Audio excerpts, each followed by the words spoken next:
Before you get knee-deep into the podcast, we have an important apology. In some of our episodes of Zapped to the Past, and for reasons we can't explain, AD refers to the late great Oliver Frey. We wholeheartedly apologise for this error, and would like to confirm Oliver Frey is actually alive and well. AD has now been forced to play Brian Bloodaxe for 100 hours without a break to repent for his error, and we would like to thank Mark Broadbent, one of our amazing Twitter followers, for giving us the heads up. We welcome all feedback, so please contact us through the usual channels. Now please enjoy Zapped to the Past.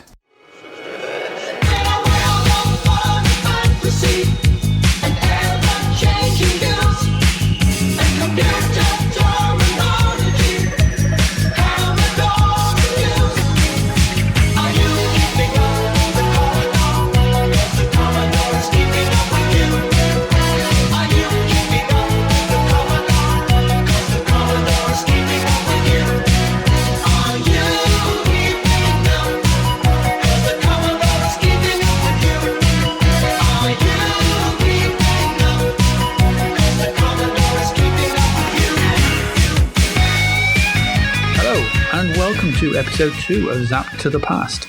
My name is Adrian Mills, and I am joined as ever by my good friend and co-host Graham Raddings. In case you don't know, this is the podcast that focuses primarily on games that were released for the Commodore 64, but we also take a brief look at what was going on in the UK back in the 1980s.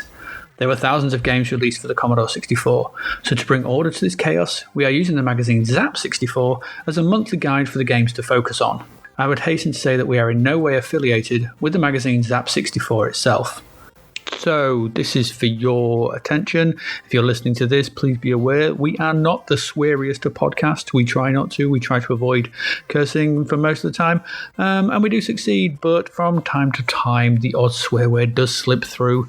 We hope that doesn't offend you too much. It doesn't mar your enjoyment of the episode itself, but this is just a warning for those with sensitive ears. In this episode, we'll be looking at the games reviewed in issue 2 of Zapped 64, which was the cool, wet and rather dull month of June 1985. Graham, what exactly can we expect in this episode? In this episode, we explore the perils of nuclear war with Theatre Europe. We play some tennis with On-Court Tennis. We even dive in for a game of M.U.L.E. We also look across at Super Pipeline 2 and Loderunner and Everyone's a Wally, and well, it turns out not everyone likes Everyone's a Wally. I think, on that note, should we get into these games?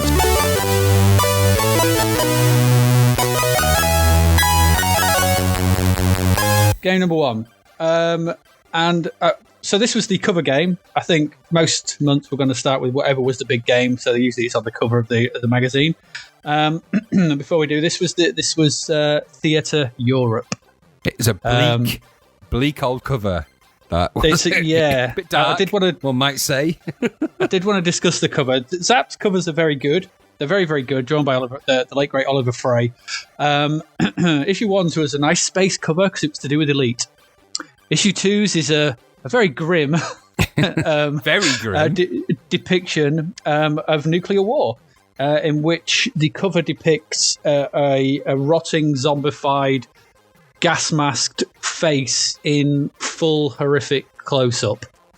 That's a very good description of that particular cover, I have to say. Yes, it is. Yeah, lots of greens and horrible colours and sort of, this is not... Obviously, this is the result of a nuclear blast. This is someone who's not come out the other end in the best of conditions. And I do seem to remember that in the next couple of issues, they did get a few complaints about this. This was not your average... I mean, remember sort of thing, this is 1985. Computer games are aimed at kids. And here we have a magazine aimed at kids with what is, a pretty horrific picture. Very horrific. By today's standards, you look at it, you're like, oh dear. You raise a very interesting question, though, actually. The interesting question is, what was the target demographic for Zapp?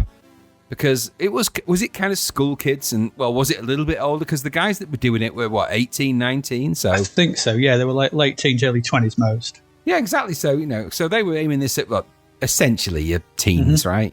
So this is bleak. We were at bottom. We were probably at the bottom end. Yeah, we were 13 at the time, so we were at the bottom end of their target demographic. So for us, I mean, for me, it was amazing. I'll come into this. I didn't when I first saw this issue of Zapped before. I thought, oh my god, that cover is incredible. You know, I was into werewolves and ghosts and vampires and all kinds of blood curdling things back in the day. So this to me was great. I loved it. So I didn't really have a problem with it. And of course, this was the 80s, and in the 80s, everything was going to die from some kind of radiation thing. At least in the early 80s, at least 1980 to 1985, 86 was all nuclear war and radiation, and then post 1986 to other periods, it was other things. But for that initial period when you had different changes in the premiership of of Russia and at the time, because the USSR was working its way through different premiers at the time, it was all getting a bit scary. We had Reagan as well, and these things are impossible to describe to the youth of today. They don't get it. The cover was particularly gross. It was. And it was depicting the game Theatre Europe. So, Theatre Europe, what is it? It is a... it's a not real time, it's a turn-based war sim, mostly single screen, that depicts the conflict between the Warsaw Pact forces, which was at the time the Russian forces, the Iron Bloc, behind Iron Curtain, the Eastern Bloc, whatever they were called, and NATO, so the west of Europe, US, England, Britain, France, Germany, that sort of thing. And it depicts what would happen if we went to war with them, leading to a series of turn-based where essentially the Warsaw Pact overrun Europe, which happened every time I ever played it. I'm not sure if you were the same. Yes, I was never going to do well in this game. I'm not particularly strategic, and that is a major flaw if you're going to enter a nuclear-based conflict of any kind. And this game just always overwhelmed me, and it had some really strange quirks. It has to be said. I think it's actually a very clever game, but it had some really peculiar quirks. But it was, like you say, you were always kind of pitched against the odds in this game. I felt the odds were against you from the start, right? They were very much so. The problem, not a problem sort of thing, was just if you could play either side. You could play the Warsaw Pact, you could play NATO, so you could overrun it sort of thing. But if you wanted to play, obviously we're from Britain. My obvious choice would be to go and play NATO. You're just going to get steamrolled. Yeah, you were going to head for annihilation pretty quick. Yeah, and the thing with this game is that it's the visuals. If we talk about the visuals are perfunctory. I'm putting aside that really, really strange arcade screen thing, majig, which seems out of place in the game. Yeah, it is. So if we put that aside, sort of thing, the game is singly played on a single sort of map screen of Europe, with very simple graphics, with very simple representations of troops. You've got some sort of statistics for each of your units in the corner. You can move each battalion, which is a round circle, one square each turn, and if there's an opposing force next to them in the eight directions, you can engage them in battle.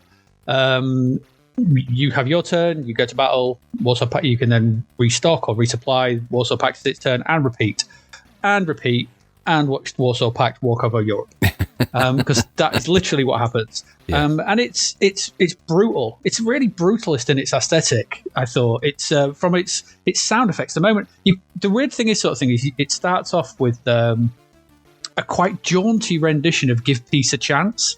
Yeah, I thought that, to be fair. It's like this really weird, little light-hearted sort of bop along. Give Peace a Chance from Paul McCartney. Is that right? Did Give Peace a Chance? That's the other guy. It's John Lennon. It's John Lennon. The other Beatle. Yeah. Yes. For a moment, I was going to say Ringo. I was like, Ringo George never sang Ringo. that. Oh, the Mexican drummer. No. No. So John Lennon sang "Give Peace a Chance." I do apologise. I get them mixed up. I never liked the Beatles. It doesn't matter. No, but so you get this jaunty version of this song, which doesn't prepare you for what's coming. No. Because you pick your team. You pick your side. You pick the difficulty level, which are impossible, nigh on impossible, and are you having a joke?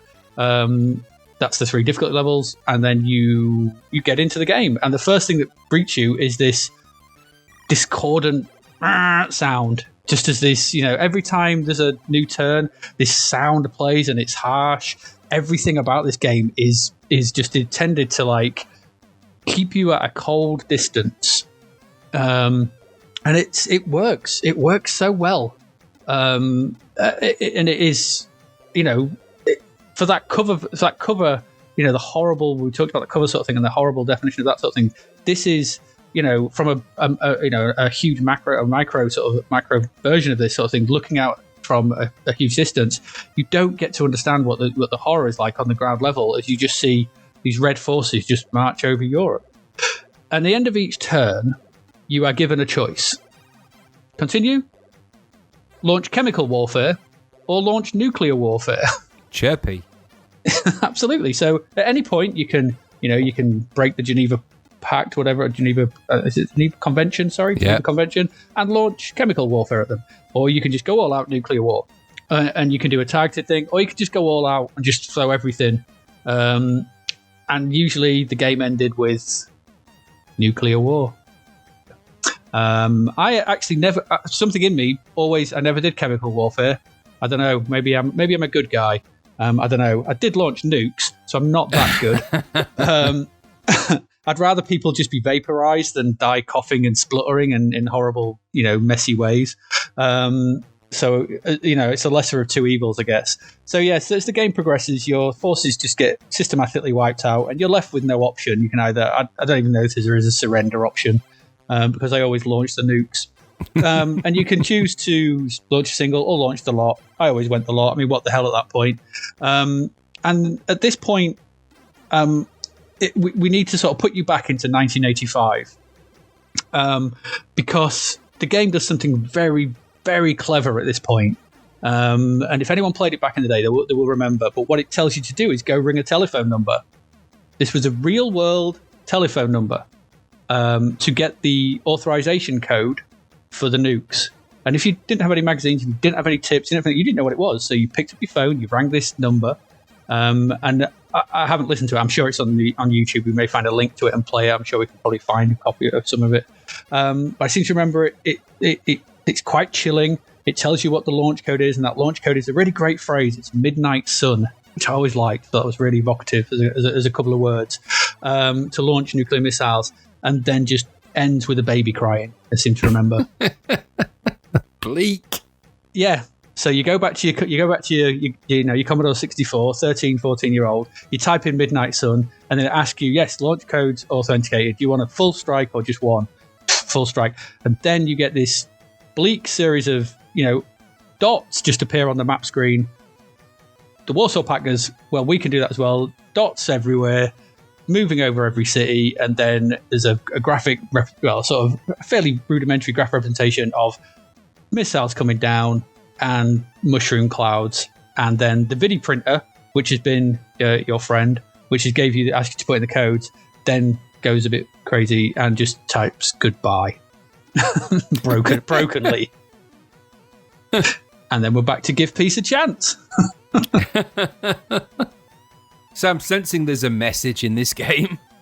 The notes I'd made for it actually were, the graphics may be perfunctory. This is there's a risk element. I mean, the actual board game risk element to this game. It feels a bit like that. There's some resource management stuff. I felt like this was a very heavy forerunner for titles like Command & Conquer, which came way later. In that because Command & Conquer features nukes, but you've got to build up your armaments and you've got to make key decisions and military tactics. And there's a whole other load of other stuff in there.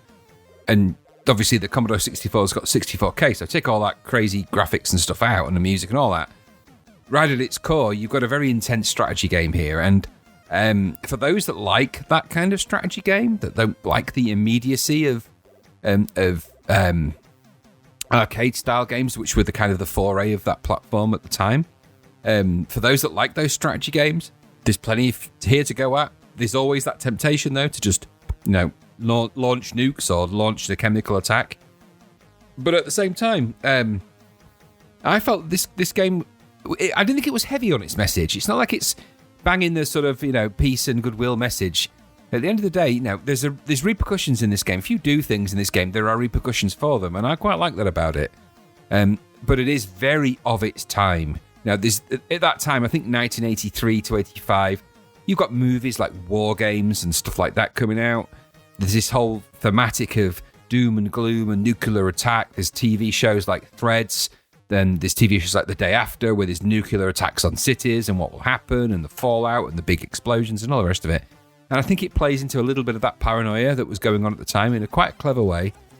Considering it's 64K, and considering that, that whole idea of ringing a phone number, I think it's genuinely innovative. There's nothing like it like that at that time. That's such a clever thing to do. I admire a game that takes itself so seriously that when you make a key decision, you've got to go to another medium, pick up the phone. At that time, literally pick up a phone and dial. Not like it's a mobile at that time. You're picking up your home phone, dialing, and you're going to get that kind of code and the kind of the sort of the baby crying and all those things and that thematic. And I think it's so heavyweight and so dramatic that I think it deserves a bit of credit for doing it that way, because there is nothing else like Theatre Europe, and I don't think there actually is for quite some time after that. In fact, I'm not sure there even is ever again. So it's a true one-off, really. Yeah, I'm not up on my sort of full-on strategy games, and there might be something buried in the depths, and someone who's listening might go, well, there's this on the PC mobile, and there probably is sort of thing, but I don't think... I mean, this is quite a well-known title, I think. This is, broke out of the strategy... strategy. I mean, it's the gold medal game in Zapped.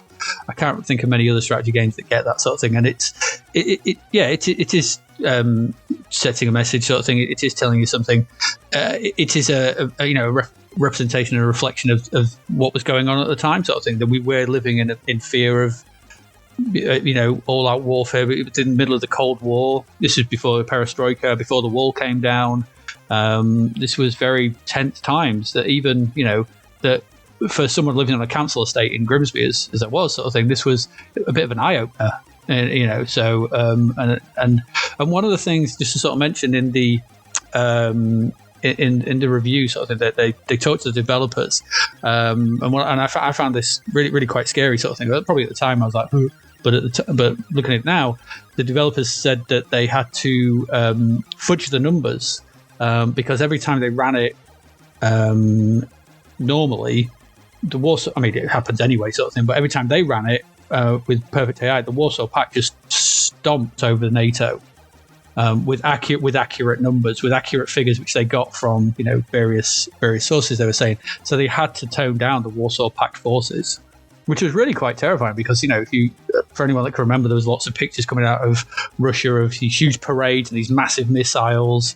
It was crazy, strange, and quite scary time sort of thing, and I think this game really did tap into that. And yeah, I think it stands up without shadow of a doubt to this day. It's still great. Yeah, I agree. The perfunctory nature of it actually works in its favour, I think. This feels like a kind of war game, and there's repercussions, and for me, the fact that it jumps to that alternative medium is something that you very rarely see even now. You can't think of an Xbox game that would say, right, now you've got to pick up your phone and ring this number to do this thing. It's unheard of. And I found that really, really interesting about this. And apparently that number was 24/7 too. So it wasn't like you'd ring at sort of 8 o'clock and it'd go, sorry, thanks for ringing the Theatre Europe hotline. You can't cause a nuclear Armageddon right now, but you can ring back tomorrow. It didn't do any of that. You could ring 24/7 and get that same Midnight Sun message and stuff, and even that in of itself, the idea of ringing a number, it's just everything about it is unique, and I really like that. And it wasn't a game I played way back then either a lot. Subsequently, since we've been doing this podcast, I've played it quite a bit, and I just I'm never going to get anywhere fighting the Warsaw Pact.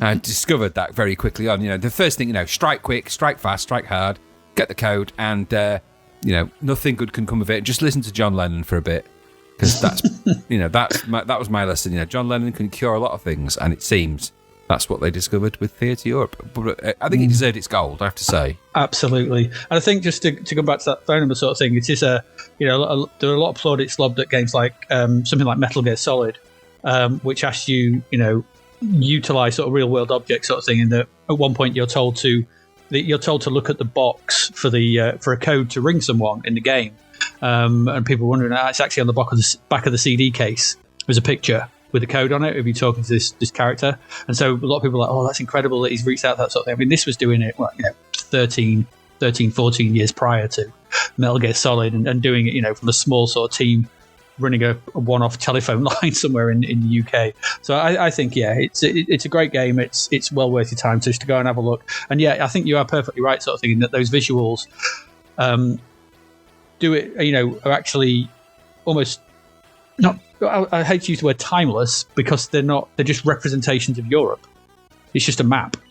They don't need to be anything more. I will say the only negative is that really battle screen thing, arcade bit you can go into, which seems an odd. I would have just preferred it. I mean, you press space just to do the battles automatically. It should have just done that.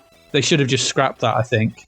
I think that was because it doesn't lend itself to anything. You're not sure what's going on. You don't know if your actions are actually lending any weight to the conflict, because there's no GUI, there's no anything. You don't know what's going on, and it just feels a bit like, oh, we need to put someone in for him to play. No, I agree, and I think they would have been better off leaving that out. So no, I completely agree. It did feel to me a bit like the producers said, "Look, there's no arcadey stuff or anything in this. What are you doing?" So they were like, all right, fine, we'll put something in. Goodness me, good. So it kind of feels a bit thrown in for no reason. But it doesn't detract too much, really, from the overall game. So no, because you can completely skip it. Absolutely. For me, it was a definite gold game, but a game very of its time. I know, it's a bit like watching Threads or The Day After Now. You watch it and you think, you know what? I don't know if it's retrospective, because you watch it and you think none of that came true, so it's kind of like, oh, it never didn't happen. But I can tell you, I mean, I'm sure you would agree. Back in 1985, this was scary stuff, right?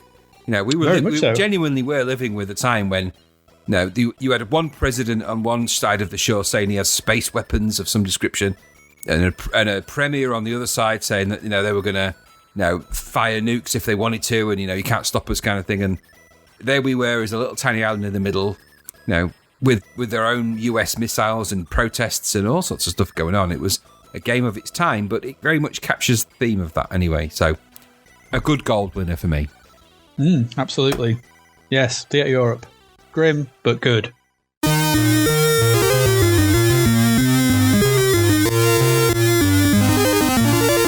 right, so that was Theatre Europe. Grim, but good, as we said. Let us continue with something a little more light-hearted. I think I'll let you talk about this one. You seem to like this. On-court tennis. So this is actually it's a tennis game, obviously, and it was is it Activision? This one, I think it was Activision, or was it? Yep. So it's got that early pedigree. Activision games generally at this time, there was a little bit of thought in there, and I have to say. It wasn't a bad. Now there are parts that aren't great. So this is a tennis game. It's one player or two player. You play it from back of court to front of court. I have to say that became kind of the standard way to play tennis games. I don't think there's another way you could really do it. But but you've got But there's a few things in here that are worthy of note. So the speed of this game is good. It's not like it's slow. Some of the animations on the players are a little bit janky. It does feel a little bit awkward when you're sort of staggering about a little bit. But there's good animation on the rackets when you hit the ball. The timing of them it's all about timing this game, and about being able to hit it in the right way and in the right place, and that just takes some practice and everything else. So for my money, this was actually a decently speedy tennis game. And because of that, I didn't play it two-player, but because it was decently fast and the graphics weren't too bad and the ball animation was good in that it got smaller as it went to the back of the court and it got bigger as it came to the front, you had serves and you had the whole sort of remit for tennis. It actually felt like a pretty good game. Now, I think it's based upon, whether it's a convert or based upon an arcade game of some description. I don't doubt that. Activision at that time seemed to be doing that with some of their sports titles, but I thought it was a pretty good version of whatever it was, and it certainly was a very playable tennis game. And I think Zap agreed. They felt it was actually pretty good. There was some, as I say, some animation issues, but on the whole, and I don't even like tennis particularly, I thought it was quite playable. But what did you think? Yeah, I mean, I thought it was okay. I seem to remember playing quite a lot of it back in the day. I seem to remember quite enjoying it. The visuals are quite good, nice, chunky, big sprites. That it's only 2 tennis players. There's not that much to render, I guess. So they could afford the sprites on the players. The ball is nicely animated. The animations are okay. My biggest thingy was that it just, I don't know whether it was my version of played it sort of thing, but I just felt that the response was just a tad too slow. I was kind of, once I got used to it, and I do like the control method sort of thing. So instead of pressing fire button to hit it sort of thing, you would hit it in one of the cardinal directions, up, down, left, right, to do a different type of shot. So, whether you wanted to pull it to the left or right. And I thought that's quite nice. And so, yeah, I got some enjoyment out of it. It reminded me of the precursor. Did you ever play Virtua Tennis? Yes. Sega's classic. It's that. Yes, it is. Because Virtua Tennis, because this doesn't, because it uses the joystick for its swings, it takes control off you. So it moves you around the court to where the ball is going to go. Very similar to what Virtua Tennis did, obviously, about 15 years later. So it's a really early sort of example of the same kind of control method that Virtua Tennis offered. And it was okay. I can see why it got its sizzler, because it does offer quite a nice play. I like the the ability to pick your different player, whether you wanted to be Bjorn or John or Jimmy or whoever. And I thought it was okay. Yeah, I played through a set or two and thought this is okay. Once I got used to the timing, it really was that, and I think that's quite good sort of thing, because you had to learn to play it. And once you did, you could feel yourself actually getting better at it. Once you could learn that timing, I found it for some reason easier to be at the back of the court than at the front. I'm not quite sure whether that was because it's kind of slowed down as the ball went, in the sort of the visual sort of representation. I did find it easy when I was at the back of the court to actually play that. So serving, I always, if I could actually get a serve in, that was quite good going. But yeah, it was all right. I did like the ending, whether mine glitched out or something, because it led to some kind of weird dance-off staring contest. In the end, sort of thing, both players went to the middle of the court and just bopped from side to side, staring at each other, which is I think all tennis games should probably end that way these days. I have to say the same thing. I think they're missing a trick when they don't do that, right? So that should be how they do it. Yeah, because I think that's what should happen. So, but on the whole, this was all right. I can see why that would like it. I could see at the time. I don't know of many of the tennis games that were around or have been done at the time, sort of thing, and certainly not to the level of polish and playability that this actually, had. Well, no. The visuals, sound was okay. Tennis. Yeah, well, if you think about it, right, so it's only 2 or 3 years before this that your tennis game was Pong. So... 13. Well, yeah, even so, for the general population, yeah, I know what you mean. For the population of the UK that were playing on the grandstand games and the things like that prior to the home computers, their knowledge of tennis, other than what they saw at Wimbledon, was kind of Pong-ish type games. It certainly didn't have, outside of the arcade, it certainly didn't have the graphical representation of people, and them having the animations of serves and hitting the ball back, and the ball being animated and bouncing in a certain way, and you've been able to do those kind of slices and all those various different kinds of shot in tennis. So, and I have no idea what I'm talking about in terms of tennis shots, so I'm assuming the slice is one of them. But as what I mean to say is that if you compare like for like of any other tennis game around at the time up to that point, it had been kind of left to right, bat and ball, or top to bottom bat and ball, but literally stick and ball. I felt that this was the first time they'd really ventured into, at least as far as I'm seen, ventured into a real tennis game. But there was an ambition around this game, because sports games were kind of the go-to thing, and there's a few of them. As we'll look at a few more, we've looked at the football one last time, and we'll look at a few others this time. The sports games there's a lot of difficult logic to employ into a game that does that. Tennis is no different. The way the ball bounces, it cannot be uniform and the same every time because the game would become too mechanical. So it has to have that kind of element of random chance about it, and I think it did have that because when you were serving, as you say, you never really knew where that ball was going to go. So it did make it difficult it made it easy to sort of be on the receiving end of a serve, so you could sort of at least try and hit it back. And it was about timing and the way you did it. And I think there's a lot of good positives about this game. It surprised me, actually. I found it really playable. And I don't generally like sports games of any kind, particularly, because they get very repetitive. But this if you take this, up the graphics and the ante a little bit, you're not far off sort of the Sega Sonic tennis type games, really. You're right. It's Virtua Tennis. It's literally this is Virtua Tennis. 8-bit without the Virtua. Yeah, it's just 8-bit Virtua Tennis, because in Virtua Tennis you don't move around the court, that you get moved, and you just basically use the buttons and the stick to actually direct your shot. This is very similar, and I think in that respect you would trace a lineage directly from this to Virtua Tennis, and it looks, if you 8-bitted Virtua Tennis, it would look like this. Yes, and it's got good sounds too, the crowd sounds and the sounds, perfunctory though they may be, the whole tennis court sound. You're not going to get that kind of, angry kind of grunt that the players tend to emit nowadays at 700 decibels, but it felt like a tennis game with actual tennis physics in it, and that for me was very refreshing, and I quite enjoyed playing it too. So, again, another good game, I have to say. I know, starting off strongly. Yes, this is a lot better than last time. Yes, it is. It's not going to stay that way. No, but it's not. just a spoiler warning. Yeah, but no, it's not. It's going to go downhill, I feel. Yeah. On-court tennis. All right. It's all right. Yes, all right. it's. And I do remember playing a lot of it back then. Yeah, so it's not quite an ace, but it's. It's a 40 love. It's a 40 love. Yeah, it's a 40 love.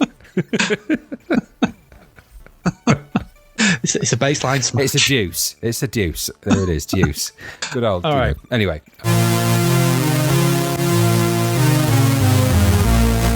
That note, let's move on to our next game. Most of these got sizzlers, by the way. Theatre Europe was their gold medal.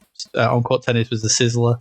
Our next game up is, I'll just call it its name, so M.U.L.E. M-U-L-E, all in caps.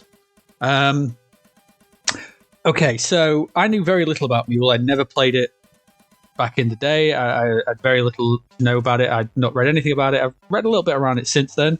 It seems that this was originally on the Atari 400 and 800, which does explain something, because I understand that the Atari 400 had 4 joystick ports, which is unusual for back then.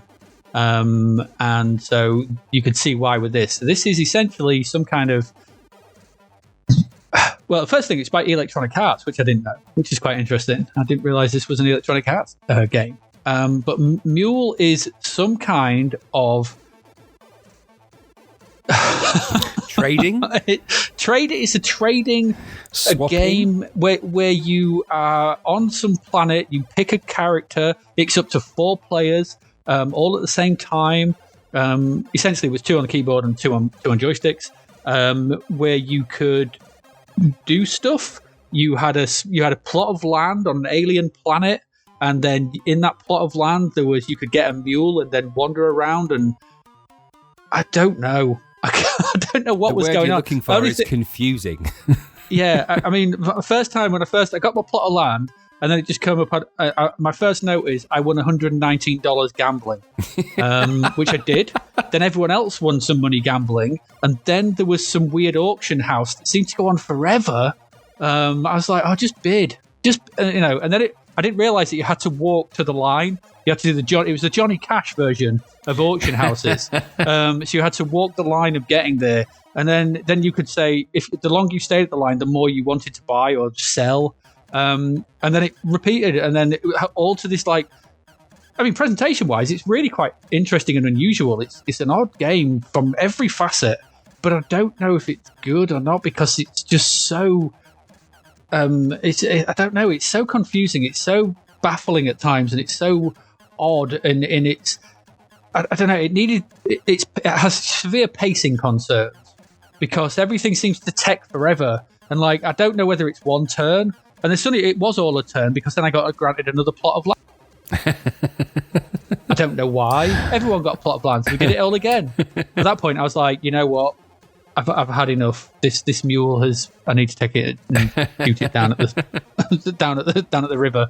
But yeah, it's. I don't know. I think maybe in with 4 players and understanding what the hell was going on and the actual point of the game, it might be all right. But I don't know because it's weird. In a time when games were weird. Mega weird. Weird. Yeah, I mean, my comment was what the hell is this game about? Because I got the idea that it was some kind of 4-player trading thing. And instantly I thought, do you know what? I just don't like games where I have to trade stuff. I don't like multiplayer games, particularly 2 players, probably the max I like to play games with. I didn't like Gauntlet for the same reason in the arcade back in the day, 4-player stuff. I liked, 2-player max. So the idea of 4 people playing, 2 cluttered around a keyboard, 2 hammering joysticks, no one really know what was going on, and it all being a bit random.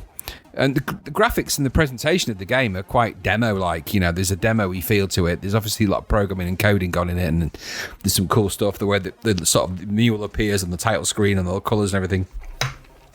It's all good, don't get me wrong, and that's the presentation-wise, it all felt great. It just felt like it was all building up to something really mega, and then when it actually appeared, it was kind of dull. And I tuned out pretty quick after that. I'm like, do you know what? I haven't got 4 people, 3 other people with me. Nor is the phrase, do you want to play a 3-player game of M.U.L.E. ever going to come out of my mouth and be received well by anybody I know. So, not now, and nor would it have been in 1985.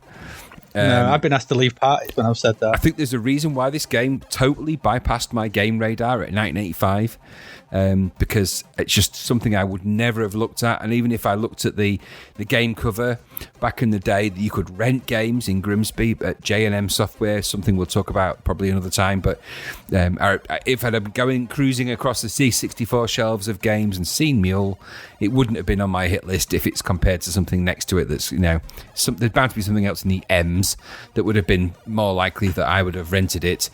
So when I played it, I wasn't overly impressed.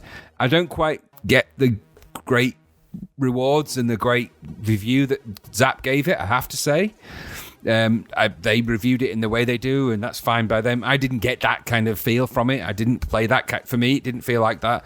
It felt a little bit evangelical, their review, to say the least, but that's sometimes the way they see the games at the time, and you've got to put the context in. They were in 1985 and they were reviewing those things at the time, and and in that context maybe it was something really mega, but for me it was a misfire. I wouldn't say it was rubbish, but I didn't quite get the game, and I think that's what I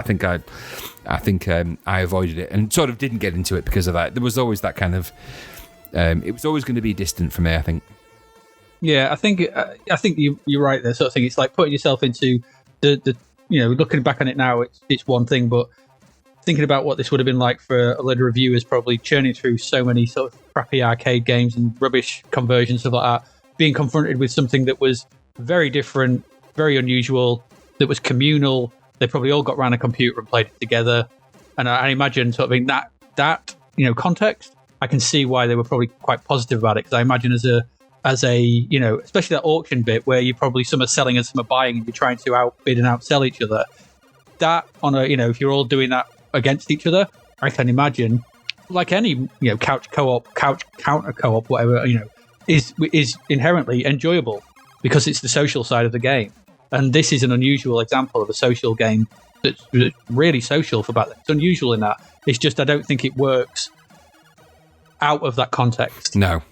That's what I would say. No. And I think it also, like you say, it's a game of a lot of. The funny thing is, with this particular issue of Zap, there's quite a few of the games that are of their time in this issue. Slightly less so from the previous issue, because in episode 1 there was a few more arcade converts and stuff like that. But there's some games that just are of their time. The graphics are of their time, but sometimes their ideas in the game are way bigger than what they were trying to achieve. So a 4-player game is actually, in 64K, to make it playable and to make it something that people want to continually do after the first 2 minutes is actually a pretty good achievement, because you've got to keep 4 people interested. And sometimes some of these games have trouble keeping 1 person interested. So I think it was a great concept, great idea, and visually quite compelling. I just couldn't get into it, and I think it's because I'm not the demographic and I'm way out of my time zone for it. Had I been younger and had 3 friends that were all wanting to bid for stuff, it might have got a bit more interesting. But I still stand by the fact that if I'd have said to you back then, come around for a game of M.U.L.E, you'd have been like, nah, I'm going to go and play football with my mates. So, yeah, very likely. Well, it's actually M.U.L.E, isn't it? So is it M.U.L E, or does it stand for something? I don't know, but I think it probably stands for something. Multi-user logistics engine. Yeah, there you go. Exciting. Yeah, absolutely. Okay, don't get many of them on the C64. Thankfully. Right, let's move on. So our next game. We've got a couple more, about 3 more before we head for a break and do something different. Our next game is Super Pipeline 2. The sequel to Super Pipeline. Yes. Or was it just Pipeline? Did it become Super only in the sequel? I can't remember. I don't know. I did wonder that. Is it Super Pipeline? I wondered if it was some Nintendo-y legacy thing at one point. But I think it was Super Pipeline, the original. But let's have a look. What did you think to Super Pipeline 2? So I liked this game, but I quite liked Super Pipeline or Pipeline. I liked the arcadey feel of it. I like the fact that you've got little helpers that just, you operate around you and mend stuff and do stuff. There's really nice little ideas in this game. They're a bit lost. They feel a little bit lost in the game because they're so perfunctory, the things that happen around you, that you almost take them for granted when you play this. But there's a nice logic to this. It's got really, really annoying music. In it. Really annoying. But I thought the graphics, considering they're full colour, they look quite cool. The game's fast. It runs fast. I liked it. It felt very arcadey, and I think there's that they're going through that awkward 80s cusp of arcade games conversions, and then arcade games that aren't conversions, that actually we're realising we can do arcade games of our own. And there's a feel of that to this. I enjoyed playing it. It felt quite fast. It's really hard, but that seems to be the curse of 1985. Is that the games, if you're going to make a game, make it so stupidly hard that you want to throw your controller through the window. But I did enjoy it, and I thought it felt like a lot of fun. It was difficult though. Mm-hmm. Yeah, I think if this wasn't an arcade game, then it surely it really could have been. Because to basically the concept of the game, just to sort of outline it, is you play Mr. Pipeline. I don't know what his name is. Some guy who fixes pipelines, and he has 2 little helpers. Bobby Pipeline, yeah. And you've got his two sons, Jeremy and Kyle. And Jeremy so basically, Kyle. What you got a son called Jeremy Kyle. Jeremy and Kyle. Jeremy Pipeline and Kyle Pipeline. So basically, you walk around on these pipes, and there's a bit of this pipe. It starts off at a tank in the top left corner, full of water or full of liquid, and the liquid goes through the pipe to a barrel at the bottom. Sometimes more than one barrel, and you have to fill those barrels with the water. What happens is these, as in typical 8-bit style, various sprites representing odd objects, so objects that have come to life, so drills, lobs obviously live, but a weird assortment of sort of things move around these pipes, and sometimes they will bash a bit of it out.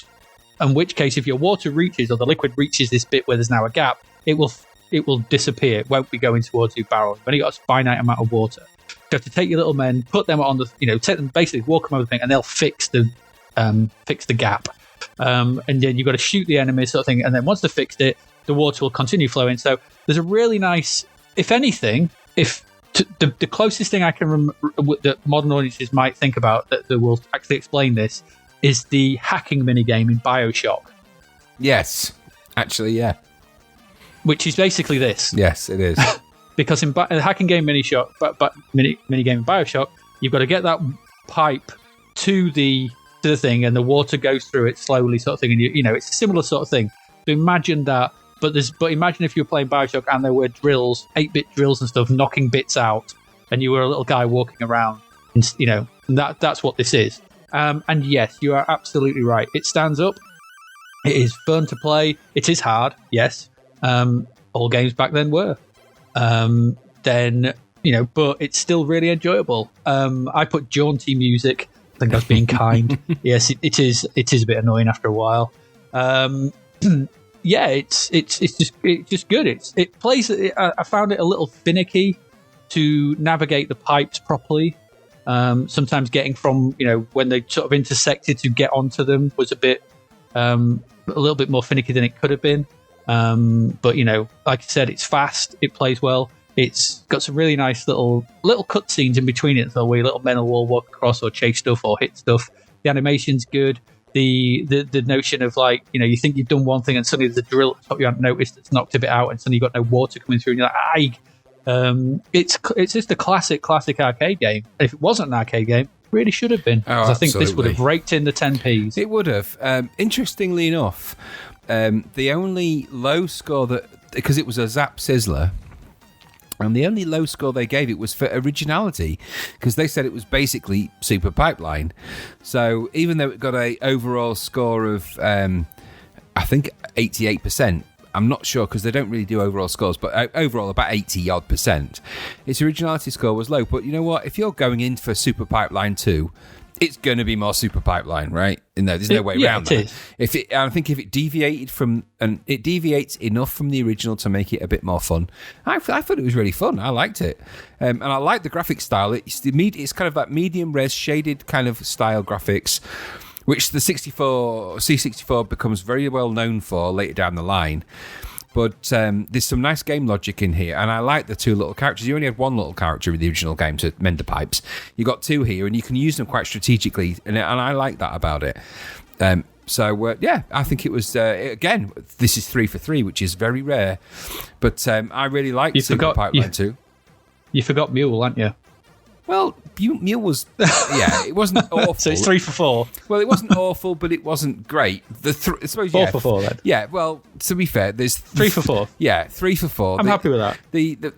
These all deserve their Sizzler awards, except M.U.L.E, which was a bit of a misfire for me. But I liked Super Pipeline 2, and I think it certainly deserves the plaudits it got. I would disagree with the sound score in Zap. They gave it an 82, and I'm not so sure about that.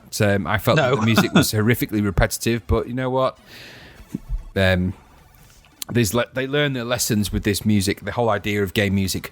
We're in 1985. By the time 1986, a year later comes along, we'll be talking a whole different conversation anyway. So, I think it's like if a few episodes down the line we get Thing on a Spring. And I think Thing on a Spring is the changer. Yeah, there's as soon as we'll talk about it as time comes along. We will talk about that. But musicians step in, right? So yeah, good stuff. Super Pipeline 2, yes, very good. Yes, good. Like I said, in an arcade, if it wasn't an arcade game, it really should have been, because it's that good. Yes, the arcade game that never was.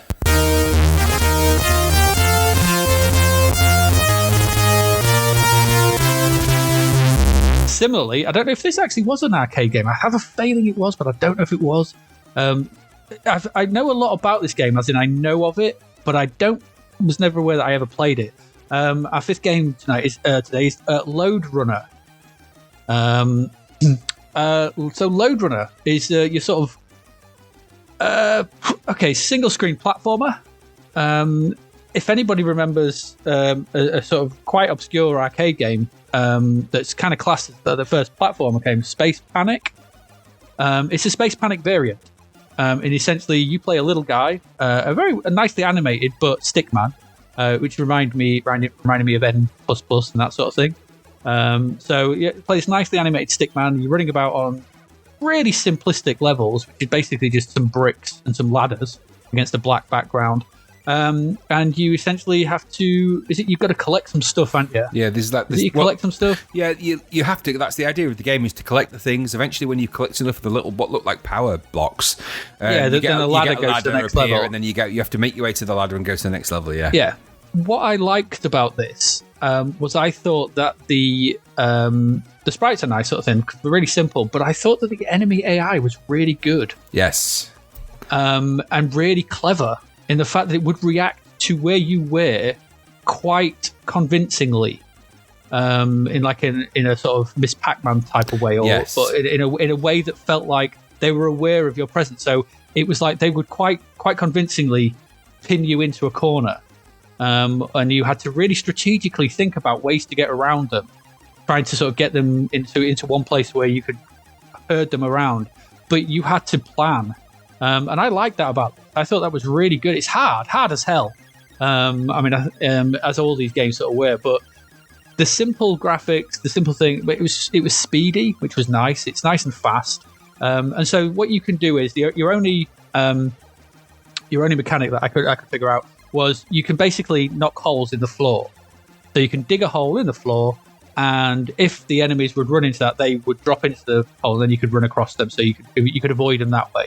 And you had to use that strategically because it took you time to knock through the floor. If they were too close, they would negate you and get you. And so this was a really unusual platformer that showed, some really, sort of, as I said, some nice AI on those enemies. And I think that lifts it above just your usual Manic Miner type enemies, which were just things just moving back and forth from A to B. And a lot of platformers around that time were of that ilk. This had people chasing you, and they felt, like they were quite clever. And I liked that. Too hard, but I did like it. I agree. So, perfunctory graphics aside, yes, they are. However, there's an expediency to this game and a bit of panic. And I like that about it because you don't space feel... Panic. Yeah, well, space panic. But what you don't feel is that the enemies are on a cycle, they're just going to go backwards and forwards and up and down or whatever. There is that, they're following you around. You move to the bottom corner, they're going to go up and down the ladders and they're going to try and find a way to sort of trap you and stuff. It's clever like that. And I've put in my notes that this is deceptively clever, actually, because it seems simple on the surface, but it's really not. There's 150 screens you're going to get through in that game. And it took me long enough to get off screen one, so I can only imagine you need some time to play this and some some strategy around the different levels a little bit. I found it, digging the holes and them dropping in, and you being able to sort of run over them and pick up the bits and bobs. I really enjoyed it. Simple graphics aside, I quite liked it for that. There's also in this, you can actually design your own game levels as well. There's a game level generator in there as well. Yeah, there is, yeah. So not only did it have the idea that you could play the 150 levels that have been created for you, but you could create your own. Again, that's a very unique thing to have in a game of this era. The idea that you could play games, create your own levels and get your friends to play them and have a bit of fun like that. This is something that, it every now and again it pops up in all the annals of game history, and we'll come across this again later with a few different titles. But, even in its most current version with the sort of the Mario version of building levels and stuff, that idea that you can just take the assets and put them where you want and build simple levels out of them, I think is quite intriguing, and it gives this game an extra dimension which it wouldn't have had. The irony of this is that it's a very small review in the Zapped magazine. It's kind of a little half-pager, but it's still a sizzler. And even though it's got unusually low graphics for its sound, because the sound is quite blippy-bloppy, and originality, because it's they're saying it's just another platformer. I think there's a lesson to be learned from other platform games that Loderunner has, and that's that don't put all your enemies on a cycle. Make it a bit of a cat and mouse game, because that actually is more fun to play. And there's a few other games that if you take, for example, this and put it next to Miner 2049er or Bounty Bob or any of those, where it's kind of the same kind of multi-tiered platform game with ladders and things like that. Put this next to them, and this is far more playable and fun, because you're not, you haven't got that guessing game. If I jump off this ladder, am I going to die? The enemies seem to have no logic whatsoever. Here, you're on the run, and I like that about it. So again, I really enjoyed playing it, and it's one of the games I played quite a lot. So I had a good run with this game. I really did enjoy it. I didn't get very far though, but you know what? No. That's I got to I think third or fourth level, and I was quite happy with that. But yeah, it is good. It is really good.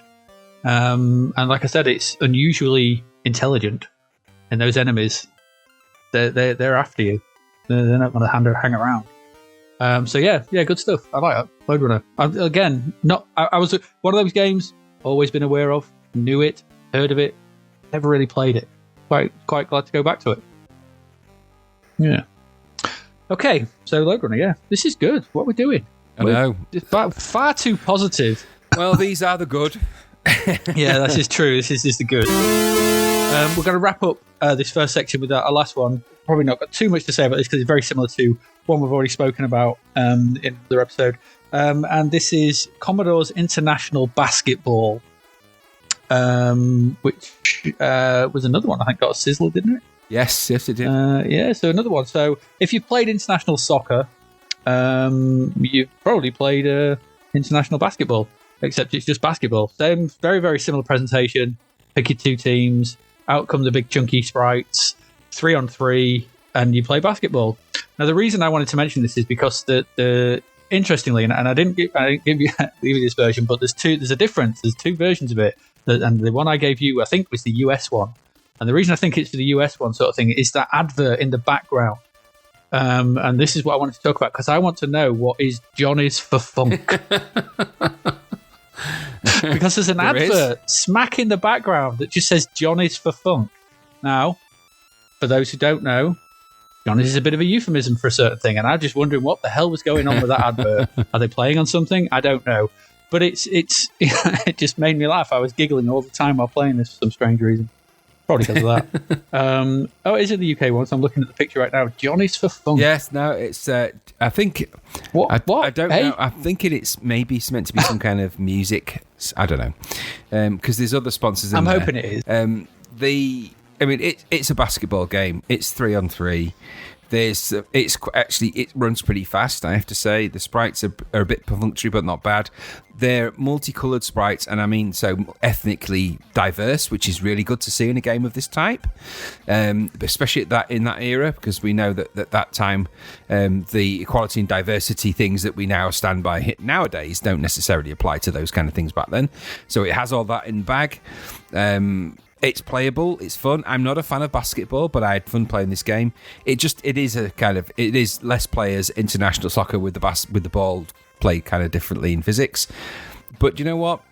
It kind of works. It wasn't so bad. I've seen a lot worse games. It's ambitious to take on a game of the speed of basketball, because basketball is a very fast game to watch, even if you watch it on TV, and it is a fast game with lots of fast passing and all the rest of it. So to take that on is ambitious, but again, they took it on with football. Football's no, it's not like they're running around with playing it slow, is it? So I enjoyed it. It's a bit perfunctory. It's a step up from an arcade in that it's a bit more playable. And I never played it 2-player, and I think that would be its great strength because.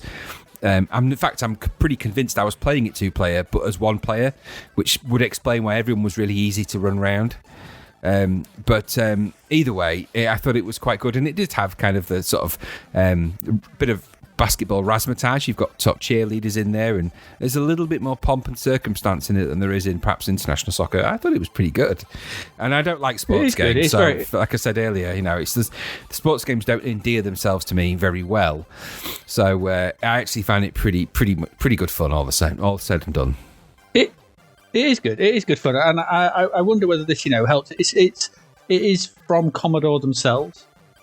So you would think that somebody who making it for Commodore may have sort of people who really know the system well to actually make it run and look nice, because it does look and run cut above quite a lot of things at the time.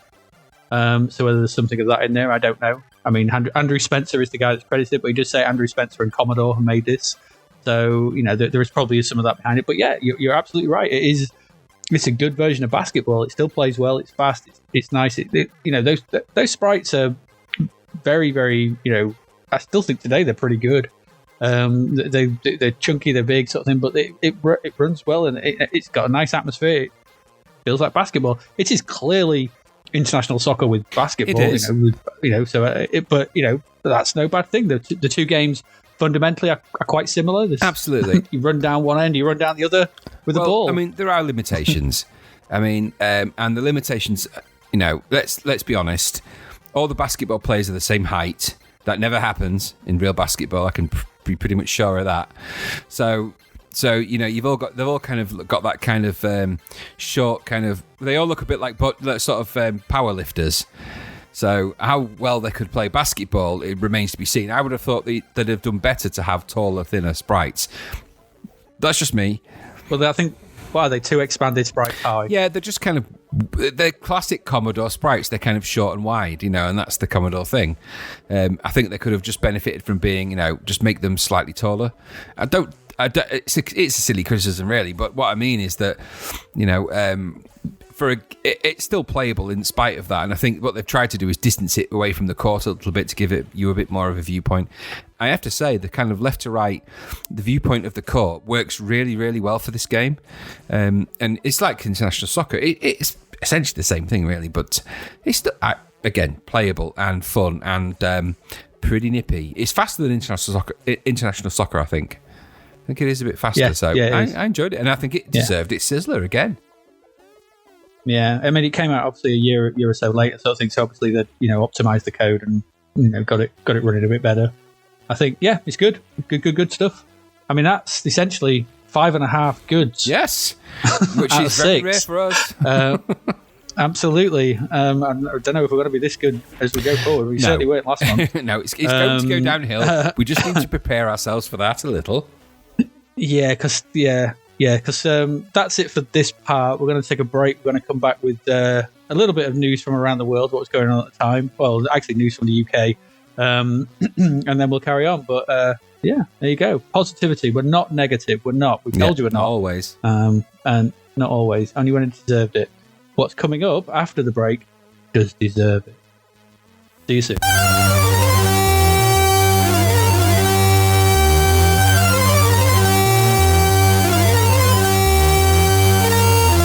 Back.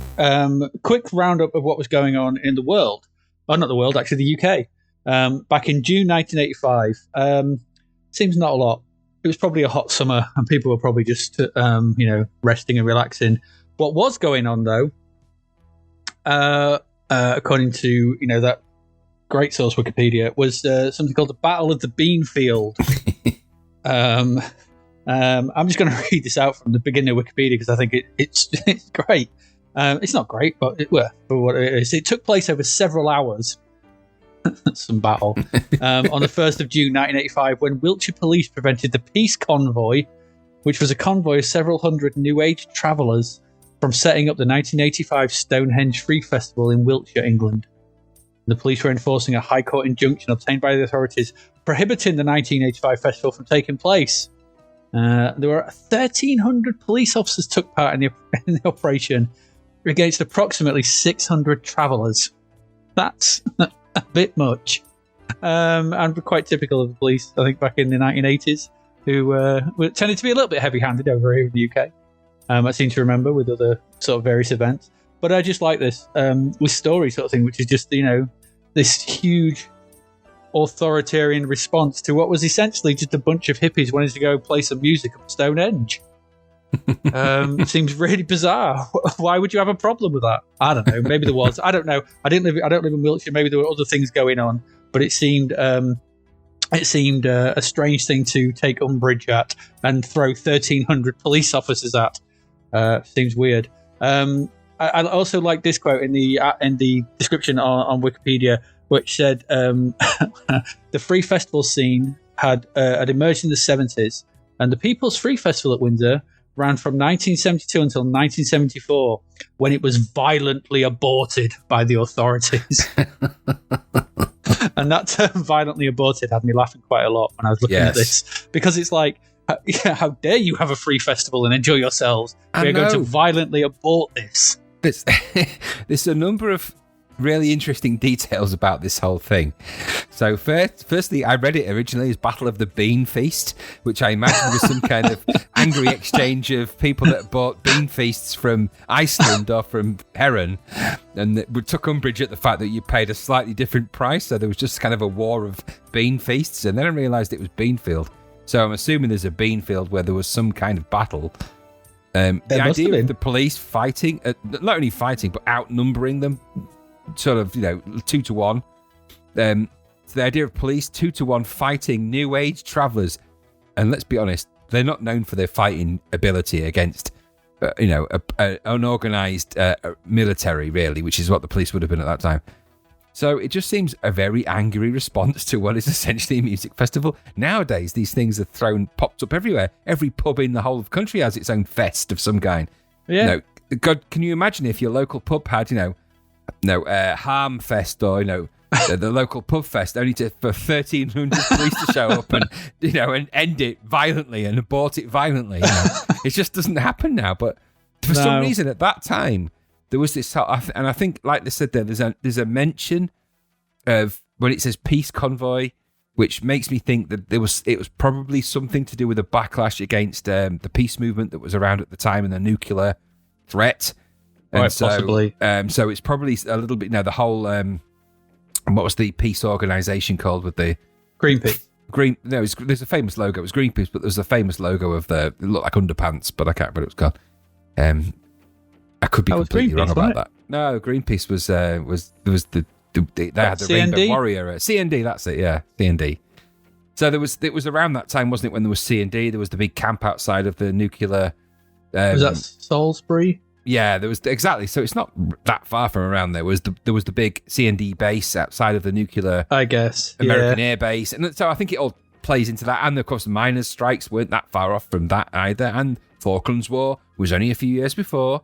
So, we were tooled up ready for anyone that's going to try and have fun in this country. So if you were going to put on some kind of free festival, it was going to get violently aborted by the authorities, no matter which way you do it. What made me laugh more than that was that the fact that the Wiltshire authorities got a High Court injunction. Like, no fun of any kind.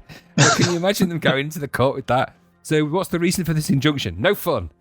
No fun. No one's having any fun in our bean fields. Our bean fields are sacrosanct. We need those beans. So it was just weird. It's a weird idea it's a weird. Strange story. Yeah, I paralleled it against the fact that Birmingham unveiled its bid to host the 1992 Summer Olympics, which included plans for a new £66 million stadium. So I can just imagine, hey, Mr. Olympics, can we have the thingy? Oh, all right, yeah. What's your country like for hosting stuff? Oh, we put 1,300 police against it. Yeah. Oh, yeah, you're not getting it. Oh, no surprise, Birmingham did not get the 1992 Summer Olympics. So, can you imagine them saying, so you want to host the Olympics, the Summer Olympics in Birmingham, right? So we've got 1,300 police. We can enforce it. It'll be safe. What we do, we need to hold all the track and field events. Have you got any bean fields nearby we can just, use? Like, no. we violently abort anything in our bean fields. So I imagine it didn't go ahead. Although I have a feeling that the Birmingham did somehow get some kind of investment to have a new stadium, because it was around that time, I think, that there's the big, what's the big Birmingham stadium? There's a couple, isn't there? So I think one of them did get built. I don't know. I forget the name of it now, but I have a feeling that there was some payoff. You can't have the Olympics, but you know what? You could have that bean field to put a stadium in, but that's it. And you're not having 66 million. You can have 66,000. I'd also like to clarify that I'm pretty sure that the Olympics are not run by someone called Mr. Olympics. I do it. So I just want to I don't think Mr. Olympics runs the Olympics. Should, Birmingham. It should. Just, yeah, absolutely. It should be changed by deed poll or whatever kind of poll they have in other countries where they live to change names. Exactly, and there really should have been a battle of the bean feast, because they were really nice, but they were one of the first vegetarian mainstream foods that came out, the bean feast, and it predates corn, and I imagine the New Age travellers would have been outraged about a bean feast as much as they would have been about a bean field or anything bean.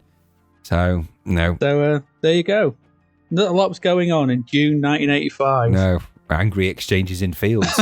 Angry exchange of fields, and a swift no to Birmingham with your 1992 Summer Olympics bid. I think was the case here. So there we go. That's the news. That's the news from June 1985. Enjoy.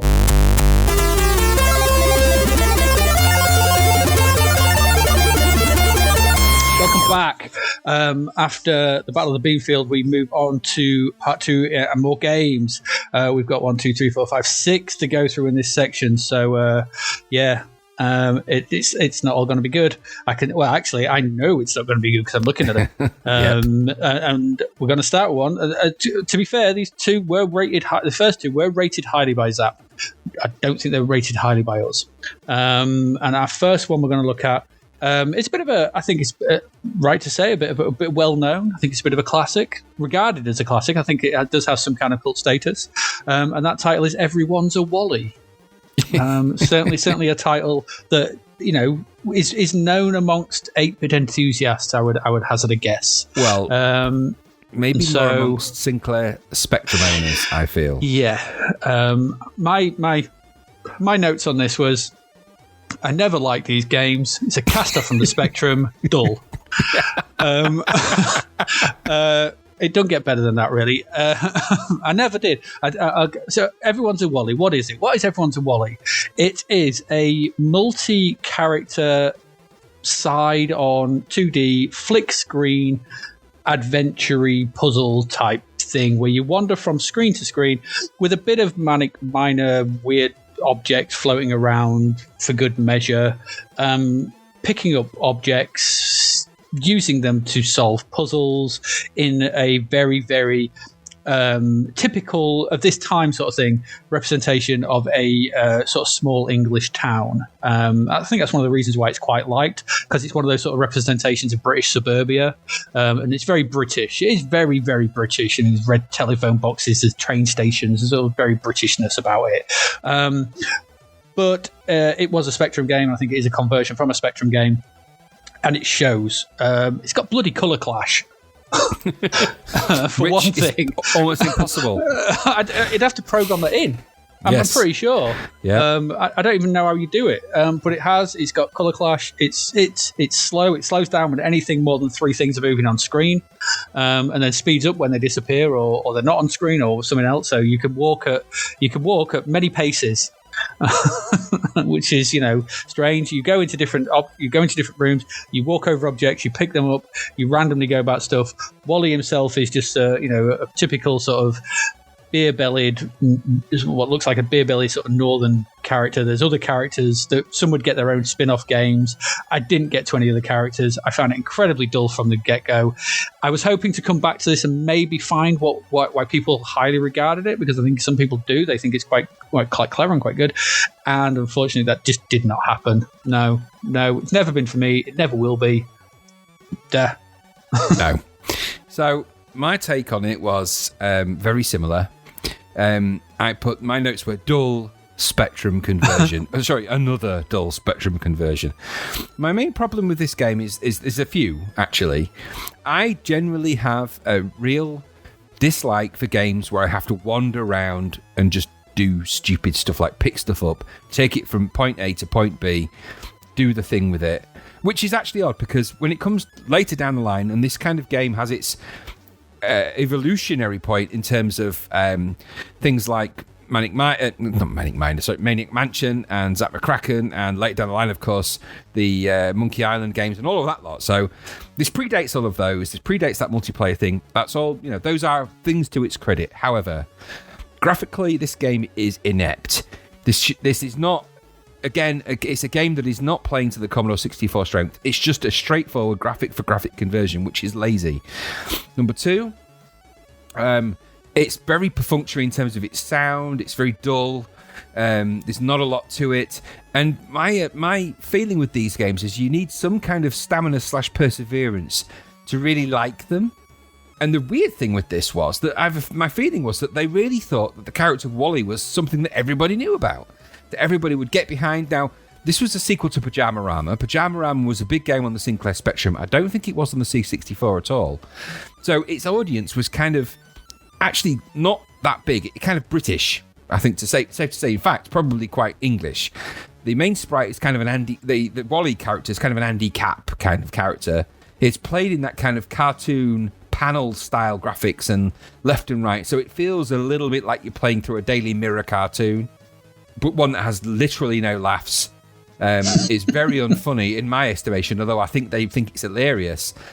And it's got this weird northern mentality, this northern kind of feel to the characters and the style and everything. That's the game.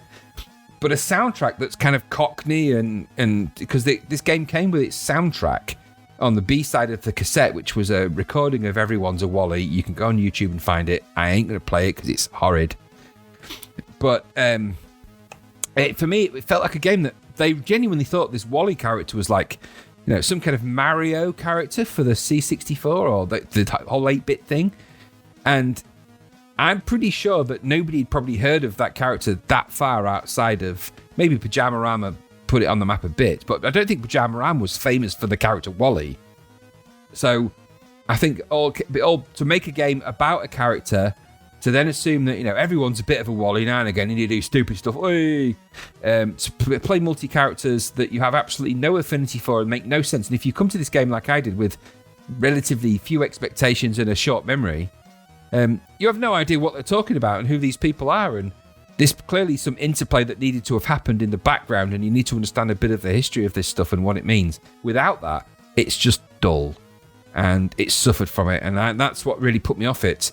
I don't like games where I wander around left and right a lot, and I tell you what, the Sinclair Spectrum had a lot of those, loads of games. If I think just off the top of my head, this one, Pajamarama, Gift of the Gods, any of the Sabre Wolf or Attic Attack, although they're a little bit more around the screen, but that kind of running around screens picking up stuff, right the way through to things like Saboteur and stuff like that. They were very popular on the Spectrum. I don't think they translate well to the C64, never have. So for me, it's a misfire, and it certainly did not deserve the sizzler that it got in Zap. That baffled me beyond belief. This got lower marks than Loderunner, but an overall better score. I find it bizarre that it did that, but you know what? Again, we're talking about things that happened at the time. Wouldn't have been the way I reviewed it. No, I remember not liking it at the time. I just don't like these kind of, I don't know if they're called arcade adventure platformy type nonsense. I just don't get on with them. I just find it dull. I just find it, yeah, absolutely. It's just not enjoyable. Essentially sort of thing. This is change the graphics and it's turn on nog. Yes, and that was turn it off as far as I was concerned. It was turn it off, and this was. But what makes me laugh with this is that you make a sequel to a game that was popular on one platform and assume that it's going to be popular on the other platform because it was popular on the Spectrum. Are they not aware of the marketplace they're in and the hatred of those two platforms for each other? Did Pajamarama not come out on the Commodore? On the C64? I only ever played it on a Sinclair Spectrum 48K. And don't get me wrong, Pajamarama is a good little platform game, but to turn it from a platform game into some kind of, it is a graphic adventure, but walking 20 screens to the left to pick up a fish, to walk 20 screens back to the right to give the fish to someone else. It's like games are like that. People do like that. Oh, now I know what I need to do with the fish. But for me, that revelation moment never happened. I'm just like, I've got to walk to 20 screens to the left, and it's so slow when you walk in. So I want to go faster. This sort of thing would be probably bettered in the Magic Knight series. Yes. Spellbound, yes. Finders Keepers. Yes. Yeah, those kind of games, I think, would do this better. Not brilliantly. I mean, I'm not a huge fan of, like you said, I'm not a huge fan of walking 20 screens to find an object to walk back 20 screens when there's the notion of these games is that they're punishing and they will kill you in a single screen. Especially as I found something, first time I played this, I walked onto the screen, the sprite was right where I was and just stuck to me and just immediately killed me. That's not going to endear me to a game. It's really not. It's just not. So for player affordance stuff, it's just, nah, not for me. I'm not a Wally. Nope. Everyone is not a Wally. So don't include me in your bloody title. Yeah, sort of. Yeah, take that, Wally. I'm not. So there we go. The rot has set in.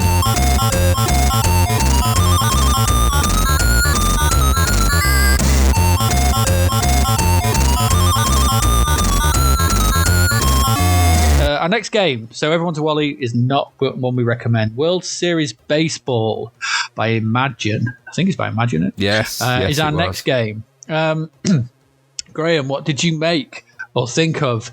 I mean, you're 2 for 2 on sports games so far in this episode. Are we going to make it 3 for 3? No. No, we're not. Right. Okay. No. Let me just go straight from the off and say, baseball is not a game I follow. I get it. I get the idea of it. I get the whole thing. And I imagine it's the most amazing spectator sport in the world. Those American sports, American football, baseball are. They really are. That said, this is it's a representation. Graphically, okay, I get it. It is what it is. They're not bad sprites. It forms, you pick your team and you do all the stuff you'd expect to do, and then you're playing baseball. My problem with the game was that it seemed next to impossible to actually beat the computer game. I was playing this one player, and it's almost impossible to beat them. If you hit the ball, by the time you get to run to first base, you're out.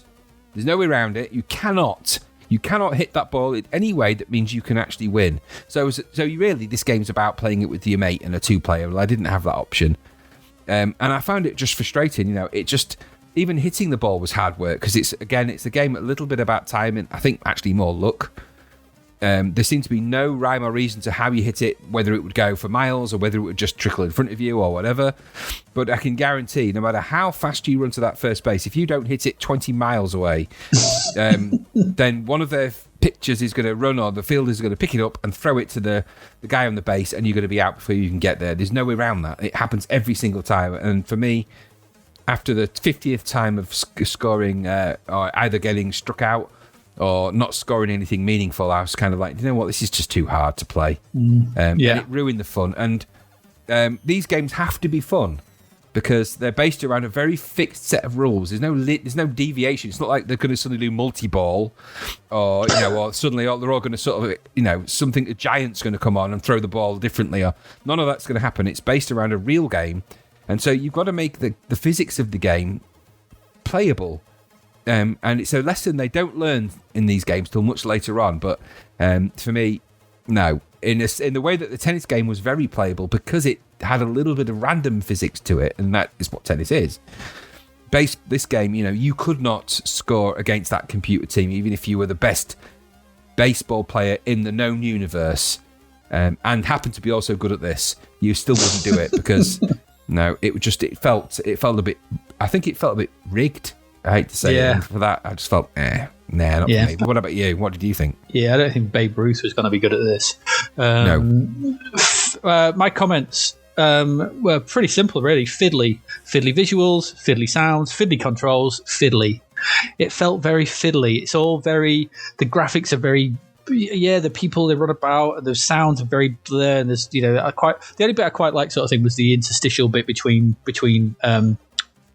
overs, bases, what they call turns. I don't know what they call it. Is it in baseball? Whatever it is. So when one person's out, there's a new round. I don't know what they call it. Whatever it is. Anyway, I don't know. I wish it was over. I didn't like it. It was it's just no. There's something about it that just felt a bit broken and a bit sort of. Tried to doing too much, sort of thing. For example, sort of thing, the controls. So when you're fielding, the ball, you control. I think the control that sort of the nearest person to where the ball is going to land, and that's well and good. So you go and grab it, okay, but then to throw it. So you might be running, sort of thing. So you might be running at top right, sort of thing, to go pick it up. To throw it to where you want to do, you have to center the joystick and then push up in the kind of direction of the 4 points around the baseball field, and then press the button so for up and down. So often, sort of thing, I'd be running and just press the button so it'd throw it to the wrong corner of the diamond, thus allowing them to get further around. Than it. I was just fed up. I couldn't hit it. I couldn't field. I couldn't do anything, and I just didn't enjoy my time with it. It just felt like a game that. I mean, there's a better baseball game to come down the line, which I really did enjoy, sort of thing. And hopefully, when that one does arrive, sort of thing, may feel differently, but this one just felt it was too. I don't know. It just didn't sit right with me, and I didn't enjoy it. It certainly didn't like Wally, it certainly didn't deserve a Sizzler review because it's, it may work better in 2-player. There may be something there, but in a single player sort of thing, it is essentially impossible to do anything because, as you say, it's like playing, automations. They're just there's no fallibility in that AI, and it's just, it is what it is sort of thing. But it's bright, it's colourful, but essentially it's just too crazy difficult, too fiddly. Yeah, it is fiddly. And you know what? If I think about it, so roll the clock back, as we sometimes like to do in this podcast, to 1985. I don't know how much exposure at that point I'd have had to actual baseball. So my assumption would have been probably more around kind of the softball. Maybe we played a bit at school, or rounders. Which is kind of... So the idea of, pitchers, throwing it in different ways, the 3 strikes thing I kind of got, and some of the perfunctory rules, but there's a strategy around baseball which this game completely elides. Where the pitcher has a certain play. He's going to tell the guy that's I don't know what the role of that guy is behind him. I guess he's that kind of the catcher kind of guy, but I don't know what the actual name of that guy is. But you know what I mean? There's a language and a diction. It's a bit like I've played American football, and there's a whole playbook that you have to learn, and you learn that playbook off the back, like the back of your hand. You have to learn it, and there's a whole language around that. When the coach is deciding what play to do, is when I was in the defensive line, when he's deciding what play to do, he's pulling his hat and tapping his head and doing all sorts of weird stuff, and you know exactly what play you're doing, whether it's what kind of defensive play you're going to do, and you need to learn that. And I think that all of that is completely missing out of this game. And they do introduce it later in other baseball games and in American football games and others as well. When we get down to 4th and inches and other games like that, which I think it still is the most unfortunate name for any game / video game of all time, but that's a discussion for another day. But the long and the short of it is that this is a baseball game without the rules, and because it doesn't have those rules, it's a bit of a free-for-all in terms of the logistics and the logic of the game, and because of that, you can't play it in any meaningful way and get a good experience from it. And so you just feel like you're playing against the odds all the time, and like you say, in a fiddly way, and fiddly plus against the odds equals me switching it off. I think that's the thing, isn't it? Sort of thing. I mean, tennis is one person on either side of a net hitting a ball. Basketball is 3 people on 3 people bouncing balls back and forth, sort of thing. That sounds dubious. But basketball is basketball. It's simple, sort of thing. You're just passing the ball and running about, sort of thing. And there's obviously there's traveling and speeding and those kind of things. Football is passing the ball, shooting it into a net. Baseball is bunting, balls, strikes, loaded pitches, spin balls, fast balls, curve balls. There's too much. It's too much to fit into what essentially, seeing this from a bird's eye view. There's no, no. Yeah. Wrong game, wrong format, wrong game. Right, and it's funny because only when the arcade game stepped in to do baseball, to do golf, to do some of those other games, and even cricket, when the arcade designers stepped in to do those games and introduced that kind of gaming element to them, and when the computer games picked up on that later, and we'll see this later when we see the later versions of these kind of games, then you start to see how that arcade mentality and that idea that you can't just put the game in and make it the same. You've got to actually put some kind of arcadey styles to it and make it about that kind of player experience. When they do that, you start to get the kind of golf games and those sort of it's hard to describe, but those games that have that kind of player mentality at heart as opposed to the rules of the game at heart. Yeah, it's like I said with on-court tennis, it's essentially virtual tennis, which is the best tennis game ever made, in my opinion. And on-court tennis is essentially that in 8-bit form, and it's that taking that. It's that notion of going, actually, take the controls, take the movement away from the player. Don't need it. You just focus on hitting the ball. And the designer of Tennis for Two has just cried himself to sleep. He's like, is William Higginbottom still around? Well, he's probably not aware that he's crying. Or is he just spinning in his grave? I think he may very well have passed away now. Anyway, to be fair, Tennis for Two is not as good as on-court tennis, as much as I do like it. No, it's not. No, whatever. So World Series baseball, no.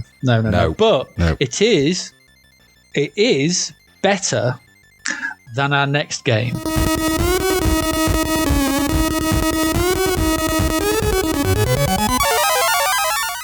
And our next game was a rude awakening for myself because I have some fond memories of this, and I don't know why, because this is not what I remember. Our next game is Richard Petty's Talladega. I'd like your comment on our notes. This is so shit. We're supposed to keep our opinions to ourselves before we have these. Before we do it. When I look back at our notes, this is our plan. I was like, I remember it being all right. Well, I was in for a rude awakening. I was in for because I like the way that you can skip the intro, but I didn't. I watched the intro, which is a snail being run over, I think. Yeah, weird. Very slowly really by the world's slowest approaching car. It's weird. It's just very strange. So this is a world where we've already talked about Pit Stop 2, and I'm going to come back to Pit Stop 2. Richard Petty's Talladega is essentially, is it a NASCAR simulator? Because you're always turning left. Yeah, it is. So exactly that. You're just turning left. So it's a NASCAR simulator. Yeah, Talladega is a NASCAR thing. So yeah. Okay, so but just because you're always turning left, you'd think then, you've got less to do. So less to program. You've only got left turns to program in. This should be all right. But it's awful. It's so bad in every way. And we come back to this sort of thing, and I said this about pole position and about pit stop. In a world where you have Pit Stop 2, there is no excuses. In fact, Pit Stop 2 is actually reviewed in this issue. We're not covering it because we have done it before. And in a world where Pit Stop 2 exists, why the hell would you ever go play Richard Petty's Talladega? I think Broken don't even come close. It's a mess of a game. It's a mess of a driving game. How do you get turning left wrong? True. I don't understand. How do you get just cars on a track with some sprite scaling and turning left so wrong? How do I remember this as something different? I think I played a different game. Well, no. I think the truth of it will be that you probably played it 2-player. Well, maybe. So if you played it 2-player, that's a different experience. Only because does it have 2-player? I think it does. I never got that far. Oh, it's awful. I mean, let's do. Firstly, Richard Petty. Who is Richard Petty? Number one.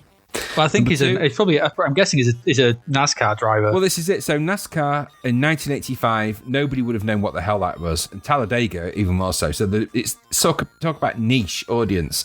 So this predates Sky TV in the UK. So the only time you might have heard of NASCAR maybe would have been on Entertainment USA, which was a TV show back then, or maybe some kind of World Sport TV show. I don't know. Anyway, so even that aside, this game is weak graphically and in every other way that it can be. It even has pit stops and all of those things. But in a world where you have Pit Stop 2, there is no excuse for this blocky, awful racing nastiness.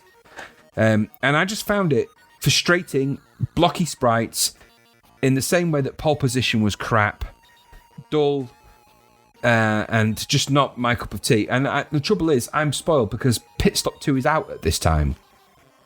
Pit Stop 2 doesn't have all of the graphics perfect. It doesn't have all of those things exactly right. But it's a lot better than this. And it's certainly better than Pole Position. And it's streets ahead of the competition it's got. Mm-hmm. If you want to see who Richard Petty is, by the way, just go to the bottom of the notes. Just scroll your notes down for the episode. It's the first picture. That's like Bruce Forsyth. That's Richard Petty. He was actually a NASCAR driver, as we thought. He was known as the King. He's an American former stock car turned to NASCAR. So there's clearly some kind of major sports endorsement going on, and that's fine. I get it. A bit like we had with the cricket game where we weren't sure who the cricketer was. It's just some random name, and the word Talladega would mean nothing to a UK British audience. But they were relying on the fact that there's a couple of things to note. I thought, okay, so let's take it for what it is. It's a racing game. It's based on NASCAR. So those cars are super ramped up for speed. It's designed in that way. And there are lots of cars on the starting grid. It's famous at that time, for its crazy speed and its crazy crashes. When people wiped out in NASCAR, they wiped out big style. Those cars were smashed to smithereens. None of that excitement is present in this game. None. Not one bit. None. You could bypass the cars easily. The track feels like it's some kind of wiggle. It's not so much a track that's kind of just wiggly in that weird way that Pole Position had, where the track just kind of just bends arbitrarily. So it doesn't feel like you're on a track that has a distance. It just feels bendy and wiggly and unnecessarily so. You don't really feel like you've got a lot of control over the car, but what control you do have means you can avoid the 2 or 3 cars. Bear in mind that I'm pretty sure in the racing videos that I've seen of NASCAR, there's been like 50 cars, and it's crazy. The crashes are immense. Now, if they'd have focused on making this game a little bit about that, where if you crashed your car, there was this spectacular crash and there was a big pile-up and all that kind of stuff, which wouldn't have been outside of the realms of possibility at that time to do in terms of a game. It might have had a little bit of something about it, but to just make it another Pole Position with a different car, and even an even more badly drawn one, because I'm not sure what car that is meant to be. It looked a bit crappy, like a Space Invader with wheels for me. Anyway, it was awful.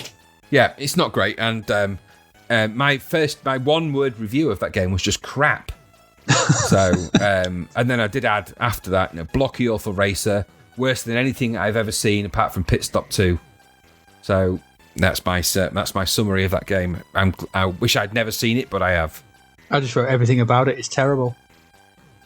I think that's it, really. It is, and I think your comment, this is so shit, it's apt. I was stunned by what was, I was terrified when you said you'd had hours of play with one of our friends at one time. I'm sure we did. He might correct me when he says no. I'm hoping he does. This other game. He's just going to say you must have been having a stroke when you were playing that, because the other one I remember playing around the same time, and I think we'll probably get reviewed, which I think was better, was the Activision one, which was the Great American Cross Country Road Race. Yeah, that's a bit better. Which I remember being better. But this one, for some reason, I think we just used to play a lot of, and I don't know why. Going back to it now, we were just idiots. So Talladega, no. Talla, no. Just no. Yeah, no. All kinds of no.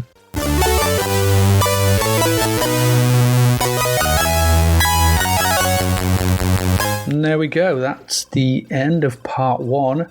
We've looked at games such as Theatre Europe, On-Court Tennis, M.U.L.E, Super Pipeline 2, Loderunner, International Basketball, Everyone's a Wally, World Series Baseball, and Richard Petty's Talladega. So it was, as you can probably tell, good to end on such a high note there. Some good games, some great games, and we've got more to come in the next episode, including games such as Hyper Circuit, BC2, Grog's Revenge, Dam Busters, Ed Estra, and another Quasimodo game called Quasimodo. So you can hear all that in the next episode. Thanks for listening to this one. Goodbye. Thank you for listening to the Zapped to the Past podcast. We hope you enjoyed our deep dive into the world of Commodore 64 games, as well as the music, sights, sounds and news from around the 1980s, driven, of course, by the issue of Zapped 64 magazine published at the time. We will be back next week with another podcast, so do please join us. Until then, please head over to zappedtothepast.com to sign up to our email list, as well as check out all the links and resources in the show notes. You will also find us on Facebook, Twitter and Instagram under Zapped to the Past. The Zapped to the Past podcast is written and produced by Adrian M.U.L.E and Graham Raddings and recorded at Flaky Bits 2.0 studio. All opinions expressed are those of the writers, and while we indeed love Zapped 64 magazine, the Zapped to the Past podcast is not affiliated with it in any way. Stay safe and see you next time.